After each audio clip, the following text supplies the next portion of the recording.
আসসালামু আলাইকুম সবাইকে। আশা করি সবাই ভালো আছেন। মেয়েদের আবদার একমাত্র স্বামী ছাড়া বাবা মায়ের কাছেই পূর্ণতা পায়। ঠিক তেমনই সকল আবদারই বাবা মার কাছে করা যায়। আপনি বৃদ্ধ বয়সেও বাবা মার কাছে সকল আবদার করতে পারবেন, আর ঠিকই বাবা মা তা পূরণ করবে। অনেক দিন থেকে ইচ্ছা ছিল কলের সেমাই খাওয়ার।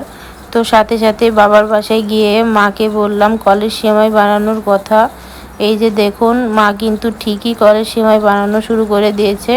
মা বাবার যতই কষ্ট হোক তবুও তারা নিজেদের কষ্ট লুকিয়ে আপনার আবদারটাই আগে পূরণ করবে। আলহামদুলিল্লাহ, আমার বাবা মার জন্য সবাই দোয়া করবেন। তো কলের সেমাই বানাতে গিয়ে আফিফ বাবু ঘুম থেকে উঠে গিয়েছিল। পরে দেখি যে ও চেষ্টা করতেছে বানানোর জন্য। তো ওর খালামণি ওকে নিয়ে এই যে দেখুন কলের সেমাই বানাচ্ছিল।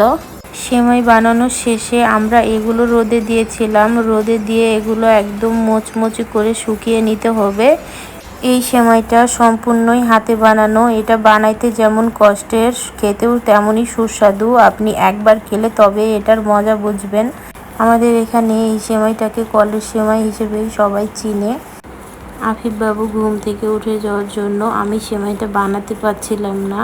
তো আমার খালাতো বোন সেই পুরোটা বানিয়ে দিয়েছিল। আমি শুধু ভিডিও ক্লিপ নেওয়ার জন্য একটুখানির জন্য বসছিলাম। তো বসেই বুঝতে পারলাম এটা বানানোর জন্য কতটা কষ্ট করতে হচ্ছে। আজকের মতো এই পর্যন্তই। সবাই ভালো থাকবেন। আল্লাহ হাফিজ সবাইকে।